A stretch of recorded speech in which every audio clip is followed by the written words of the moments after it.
It takes time. It takes training. And they go through many months, if not year, of training in preparation to climb Mount Everest. It's just not a let's go have fun kind of thing. There are base camps all the way to the top, because at a little over 5 miles in altitude, by the way, it's 5 miles from my house to Double Springs Baptist Church. I live in Greer. It's called 29, so that's 5. Gives you some idea. And I think about it, sometimes that I don't think I'm ever going to get here. It's taken so long, it seems like. So just think about taking that 5 miles and turning it straight up, and that's to where you're headed. Base camp all along that. Some people don't make it to the top. Some people make it to a base camp. The air is thin. Very seldom does someone make it without oxygen. So it's a tremendous ordeal, a tremendous undertaking. But you know what you find at the top of Mount Everest, besides rock and snow? At the top of Mount Everest, the only other thing you will find are passionate people. Because they had a dream, they had a desire. And because of that dream and that desire, they were willing to scale the peak of a 29,028 10-inch mountain. Some don't make it. It's claimed its share of folks. But oh, the report of those folks who get to the top. Because you see, when you get to the top, the vista is like none other. You're in a place that very, very few people will see.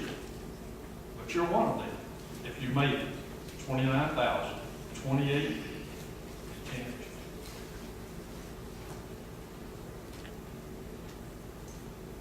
I fear that when we talk about worship, that some folks settle for less than the people.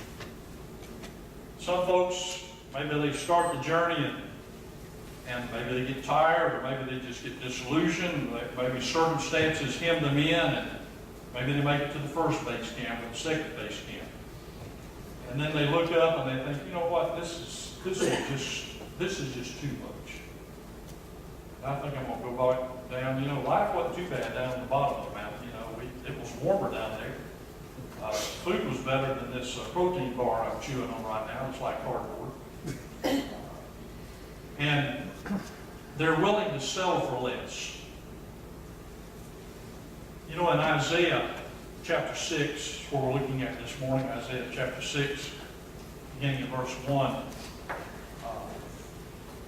Isaiah, God took him to the pinnacle of the mountain, if you will. He took him to the very throne room of God. And Isaiah was able to see a vista that very few that we're aware of saw. The Apostle Paul called up in the third heaven. He described it as seeing things that most men were not allowed to see. Things were far beyond his scope of reason and understanding. And you have that same thing taking place in Isaiah's life, because God had a tremendous plan and purpose. He had a tremendous mission for Isaiah. And so, when God calls us to himself, when God calls us to follow him, when God calls us to serve him, we need to understand that just like any of these biblical characters, that they're not extra special, and we're not just plain whole humdrum, typical, ordinary, standard folks. Because the difference is the God who calls us, this supernatural, incredible God who intersects our lives and speaks to us and draws us to himself, saves us by faith, if we have that faith, and then intersects and extends our lives far beyond who we are. Because His Spirit comes to indwell us. And His Spirit comes to empower us. Because you see, God wants to accomplish something through you. He wants to accomplish something through me. And this flesh and bone, in this flesh and bone, we will not get a whole lot accomplished. We can't pull up our bootstraps and grit our teeth and think, you know what? Man, I'm going to take care of business. Because the business is so much larger, it's so much greater than we are, that it's going to take someone greater than we are to accomplish what needs to be accomplished in this world. Because you remember, God has created this world, and God is redeeming this world, and this world is headed for something. A good number of this world are headed for judgment. A good number of this world are headed for hell. And God has put us in this place at this moment in time, and He's redeemed us and called Himself as a stopgap, as a people, as a person that He can live through, that He can exhibit Himself through, that we can become the audible, visible expression of the invisible God who wants to change this world. Now, what we would like to see happen is that we just hang out here and God goes out there and changes the world. And sometimes we just don't understand. God, why don't we sit here and why don't we sing? And why don't you go out and change the world? But that's not God's plan. God's plan is to use us as His change agents, because we are invested with the Spirit, the living Christ, and we can live far beyond ourselves. We can live far beyond our means. There are no limitations. As we look to this God who loves us, who's called us, and who desires to redeem this world around us just as He has redeemed you and me. So it's an incredible task. And so God comes to us. He came to Isaiah. And you hear those words, "In the year that King Uzziah died, I saw the Lord high and lifted up, and His train filled the temple." And it begins to remind us of this eternal one. This eternal one, this eternal God, this one who sits on the throne. Now, there have been many kings through the ages, temporal kings, kings that you put in a tomb when their 40 years of kingdom leadership is over. But this is the eternal God. This is the exalted one, and He is revealing Himself to Isaiah in a real and powerful way. And He's doing this because, as you read on in the book of Isaiah, He calls, matter of fact, if you just go a little bit further into the chapter there, you're going to find out that this is Isaiah's call, this is Isaiah's commission. And Isaiah's first question is, okay, I hear that. By the way, how long is this going to take? How long am I obligated for? And God says, Isaiah, you're obligated until this land is desolate. You're obligated until there's no more life in it except for 10% of the population I'm going to keep as a stump, as a plant, as a remnant.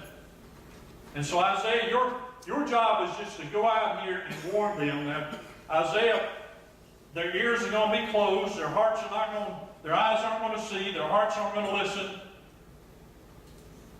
And eventually what I'm going to do is I'm going to lead them into captivity. They're going to leave this land, and I'm going to place them in captivity. But you're the man of the hour.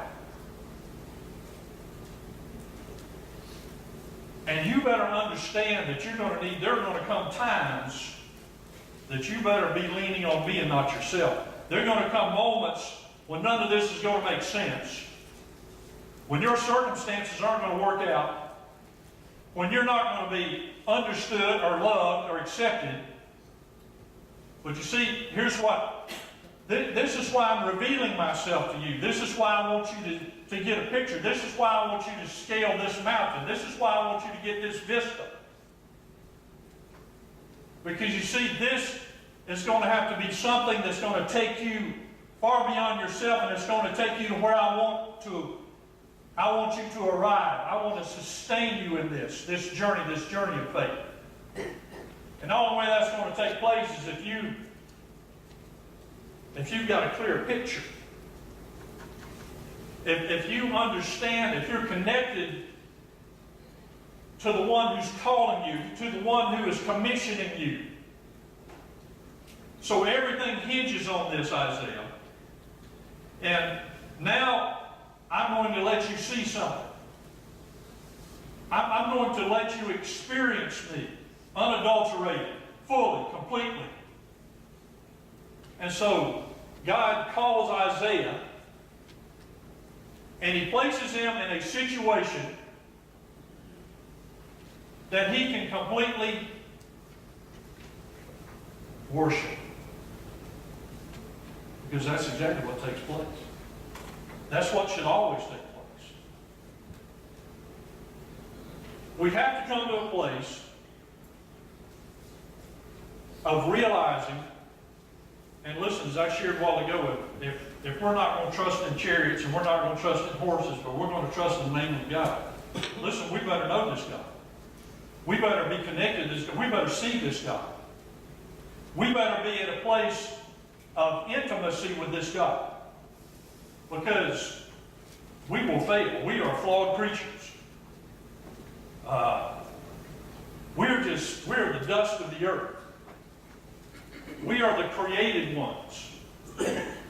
And we better be able to recognize, we better be able to run to this Creator and recognize Him as such. So Isaiah is caught up into the very throne room of God, and he sees his God sitting on the throne. This God who is the supreme God, the sovereign God.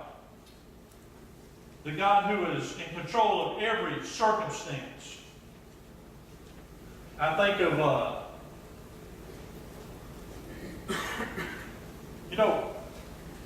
go to the next slide, brother. God's word says, "Be exalted, O God, above the heavens, let your glory be above all the earth."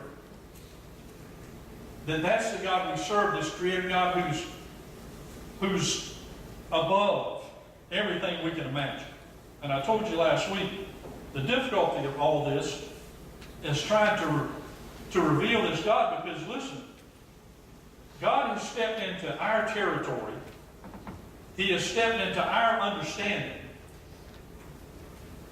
And there are only a certain amount of wordage, there's only a certain amount of concept that can be used for us to grasp. But no matter what we say, this God is still a mystery. Go to the next slide. I'm trying to get to a verse here. I thought I could remember it. Can't trust your memory. God says, "To whom will you liken me, or to whom shall I be equal? Lift up your eyes on high, and see who has created these things, who brings out their hosts by number. He calls them all by name. By the greatness of his might and the strength of his power, not one is missing." And so we have wordage that they're trying to get us to understand that. Go to the next slide. The God of the universe has created all this. And somehow I had pictures of this thing. I was sure I had pictures of this thing. But no matter what we do, okay, great. That's what I wanted you to see, the Andromeda strain, this Milky Way galaxy. Billions of stars here, and then there are billions of these galaxies throughout the universe. We say those things, but it gets lost in translation when we try and discern those things, because these are only a small part. This is just the hem of his garment. There is so much more to this God than we can ever understand on this side. It's only a whisper of who he is. as we try and understand this great God of power. And so we live in this deficit. But somehow or another, we've got to overcome that deficit as we think about worshiping this God, as we think about focusing on this God. We see and hear things like the flood. And we think of a God who can say, you know what? I've created all this, and man is continually evil, and I just regret, I am sorry. Because man is sorry.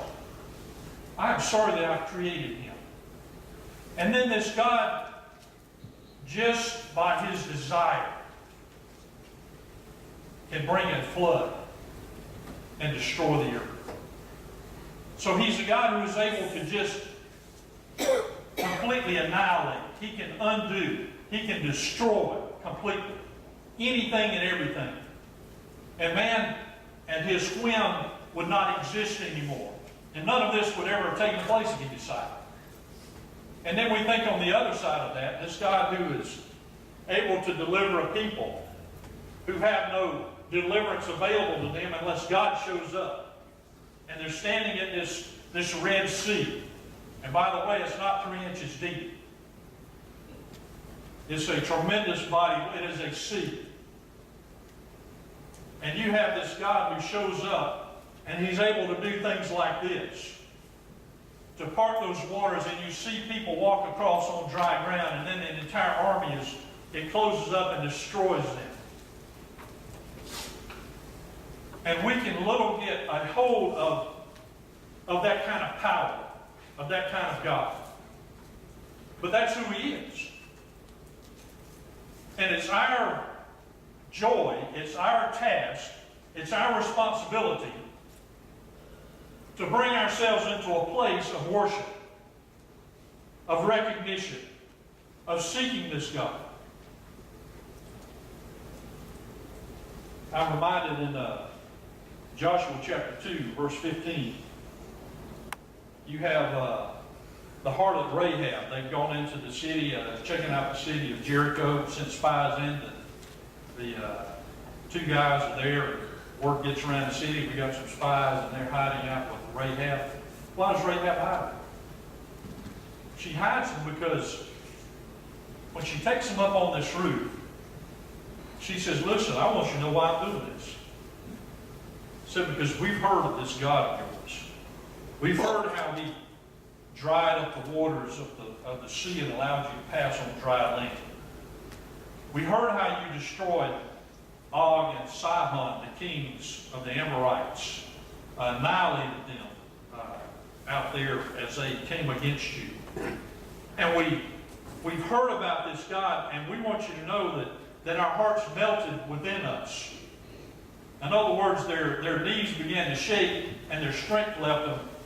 And they had no more strength left in them because they recognized not this army, but they recognized the God behind this army, who was able to do exceedingly abundantly more than they could ever ask or think. Who was a God who could change things in a moment, who could redirect the paths of seas and destroy kings much stronger and larger than they are.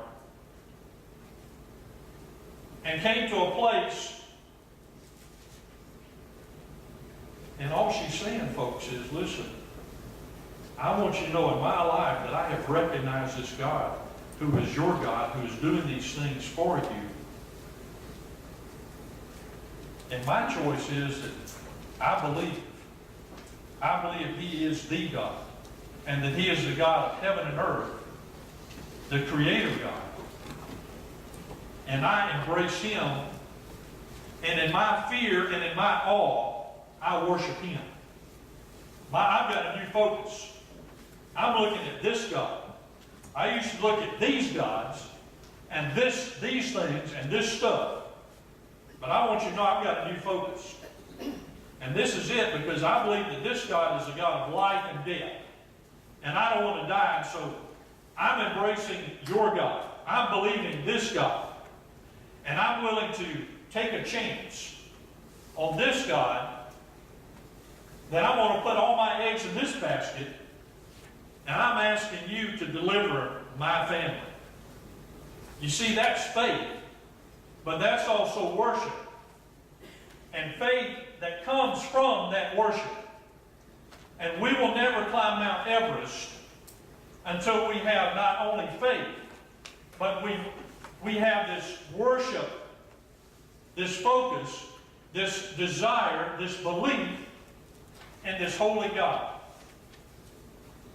Until we come to the place of seeing this God on the throne, supreme, sovereign, able to go above my circumstances, change every aspect of my life, deliver me into His presence, into a heaven that He has created for me. It's only then that we can back up to where we are. And in our worship, that we become these passionate people who are willing to scale any mountain. It's easy to become satisfied with the hills and think we've accomplished them. But we will never accomplish anything apart from being the passionate, in love, hot heart, motivated people that God will allow us to be as we focus on Him. Everything depends on that, and everything will be produced out of that. Revival. Gideon had revival standing on that hillside in the dark.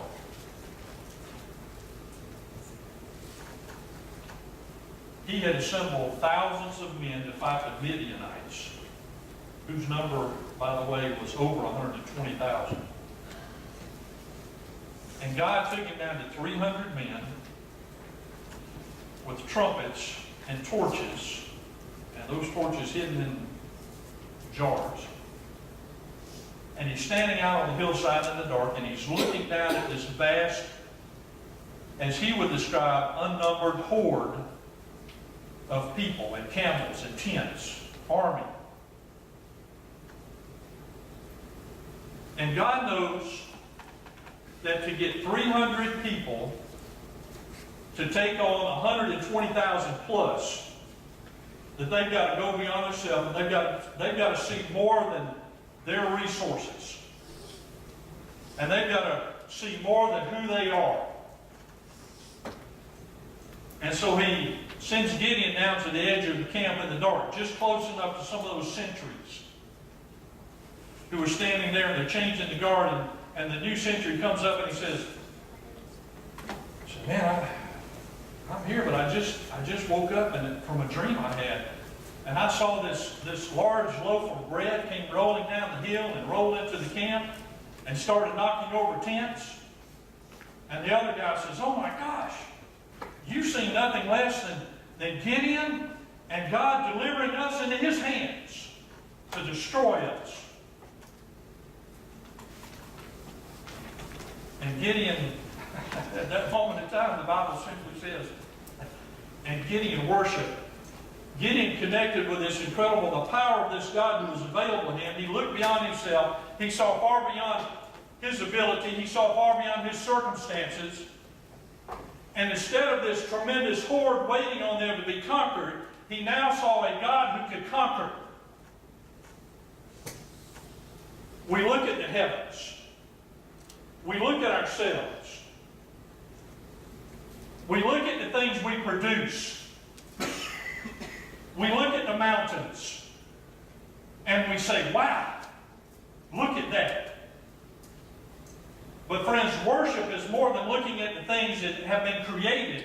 Worship is looking to the one, not to be enamored with the things that have just been created, but it is looking to the one who's created those things. And not being satisfied with those things that we're now, those created things, but looking to this incredible God, this incredible Creator, who's revealed Himself to us, who calls us to Himself, who we can experience, and we can find life, we can find everything we need is in Him. And we settle for so much less. And I know it's easy to get bogged down. I know that life overwhelms us. I know that life beats, that it can come and just suck the life out of us. Talking about Sadira's friend lost his newborn baby. I mean, you know, it just... But when we take inventory, we don't take this inventory. It's always going to be hard. It's always going to be painful. It's always going to... There will always be need. That never... It's always present with us. The storms arrive constantly, regularly, severely. But if we only live on this plane, if we only look at those things, we miss this God who is, and I saw the Lord sitting on a throne, high and exalted, holy, lifted up, and his train filled the temple. You see, that has to become our all in all. That has to become our focus. And you and I have to figure out how to get to that place. And I told you like last week, and I continue to remind myself and continue to remind you that just doesn't happen automatically.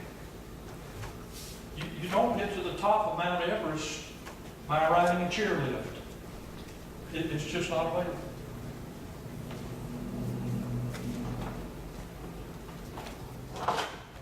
But you take all that you are, your very being, and you get in touch. You lay yourself before this benevolent, kind, incredibly powerful God, and you begin to focus on Him in every area of your life. And you know as well as I do. I mean, you know, I've got grandkids, and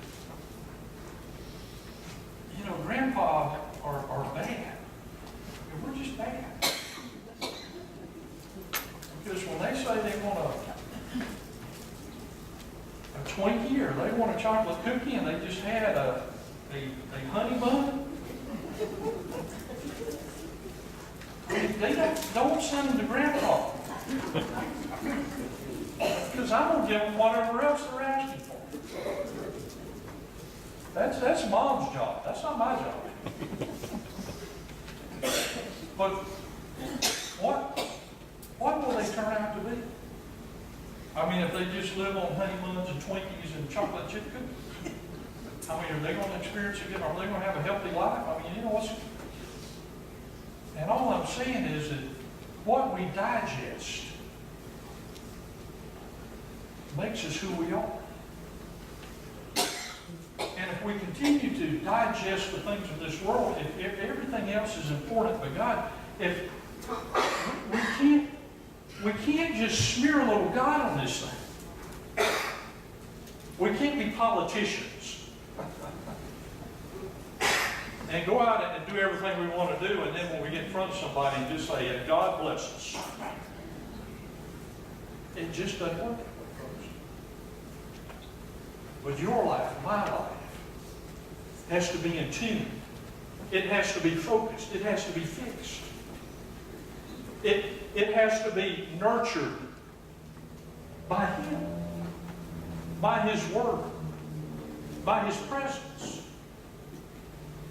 And we have the ability, no, we have the call, we have the commission to stand in His presence on a daily. Listen, you cannot get this just coming to church on Sunday morning. It just doesn't work that way. And if you're trying to live the life that God's called you to based on what you digest in here for, I started to say an hour, but I knew somebody would call me a liar on that one. Okay, I'll go to an hour and a half, okay? An hour and a half on Sunday morning. I mean, that's why you find yourself in a deficit. That's why when the storm rolls in, You just have questions instead of answers. And that's why life beats you down and sucks the life out of you on a daily basis. Because you're living on this horizontal plane. But the good news is that we can climb that mountain. And we can experience, I cannot imagine to have gone through that process and the fear and the danger and to overcome the obstacles and stand on the crest of the highest point in the world. Number one, just to know that you have survived it, to know that you have accomplished it, but then to be able to realize that everything else is below, that everything else is under your feet. There's nothing higher than you are. And then to see that creation, that awe-inspiring, the cold wind in your face and the snowflakes and the jagged rocks and the stark reality of you're standing on top of the mountain. God's calling us to a higher place. You know when you'll know that you reach that place? That we'll know we'll reach that place? Let me say it like this. We will never say, let the nations be glad, until we say, I rejoice in the Lord my God, and I trust in you. We get it completely backwards. We want to go out and serve the Lord, and then in that, maybe God will bless us and we'll get a warm, fuzzy feeling.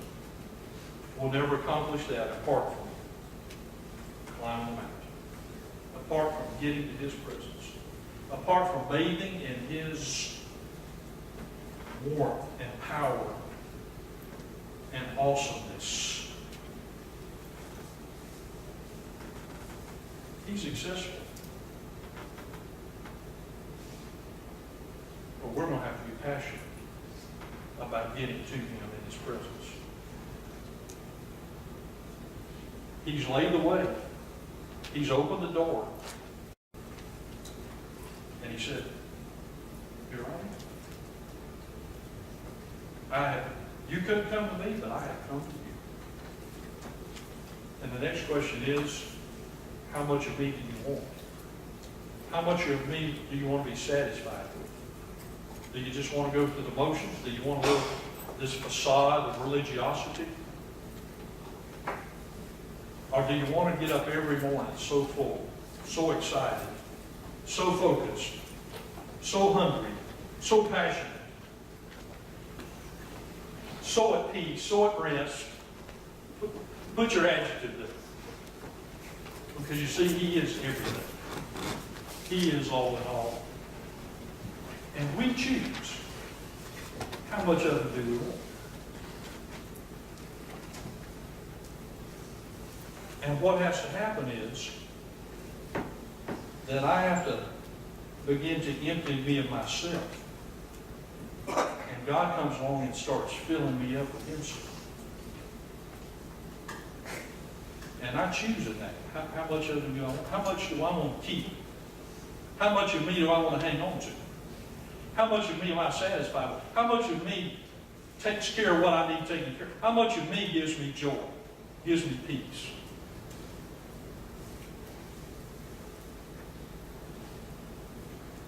And the less I am, the more He is.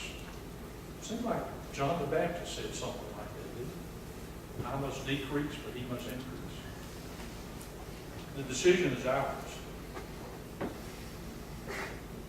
And when that genuinely takes place as a body of Christ, as the called out ones in this place, it will be no holds barred.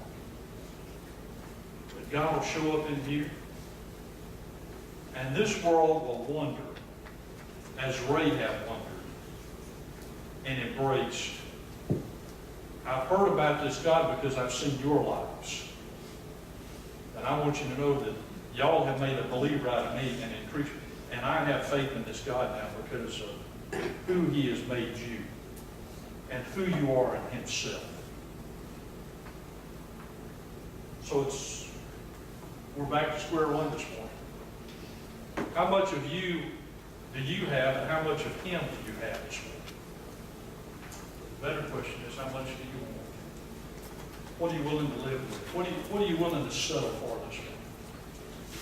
Are you willing just to go to the first base camp and look out at 2,000 feet and say, well, you know, this is okay. I can handle this. I can do this. Or do you want to climb that mountain? Would you stand? Would you just bow your heads and close your eyes? And Father, we have heard your word this morning. You have taken us with Isaiah into your throne room. We have seen you, the King of glory, high and holy and lifted up. And the train, your glory filling the temple to the point that nothing else could, nothing else would, nothing else should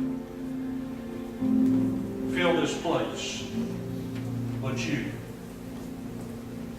And so we ask you this morning to help us as these finite creatures to come closer to this infinite God who loves us, who calls us, who redeems us, but who also desires to fill us and satisfy us with himself, that he might accomplish exceedingly abundantly more than we can ever ask or think, according to who he is in us. And so, Father, I ask you to help us to see you. And in that seeing, to increase our faith, but also to draw us so close that we desire you more than anything else. There will be no one and nothing else in our vision but this risen Christ, this exalted God. And may your glory, may your train fill us till there's nothing left in us of ourselves but you.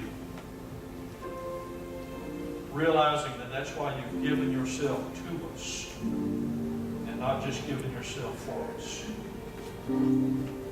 Lord, how desperately we need you to come alongside to awaken us. So our prayer is that you would revive us, that we might worship fully and wholly. And out of that worship, we would trust you and be the people of faith that you've called us to be, and that we would see you use us mightily in this world, this community, our families.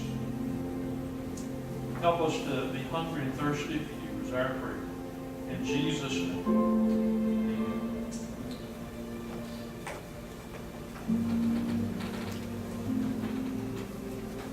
I'm not sure how I want to end the service this morning. If you need to talk to someone, we'll be available after the service this morning.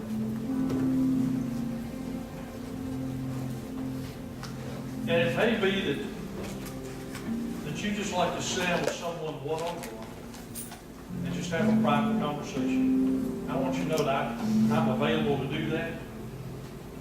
And I would love to hear you, love to hear your story, love to hear your life. And you just give me a call, and I'll meet you at your house, or I'll meet you here, or someplace. I'll even buy you lunch, buy you breakfast for the privilege. Some of you need to talk to somebody. Some of you need to pour your heart out. Some of you need to trust somebody. Some of you need to open up to somebody. And I want you to know that I'm available, the staff is available to you this morning. It may be that you realize that you are not saved this morning, that you don't have Christ into your heart. Well, I I need to talk to you. You need to talk to me about that. So I can share with you this morning or at a later date, okay? So you be thinking about that. And go out this week and test those waters. Surrender your life to Him as best as you can. Just, God, I surrender all, I understand all, but I want you to know that I don't want self in this picture, but I want you in this picture. And help me. Help me. And God will do that. Father, we love you. We praise you. Help us to fully worship you. And out of that worship, to be the people you call us to. In Jesus' name, amen. Let me just say a couple things to you. Growth groups, if you're interested in the growth group, maybe you're not attending the growth group, I want to invite you over tonight.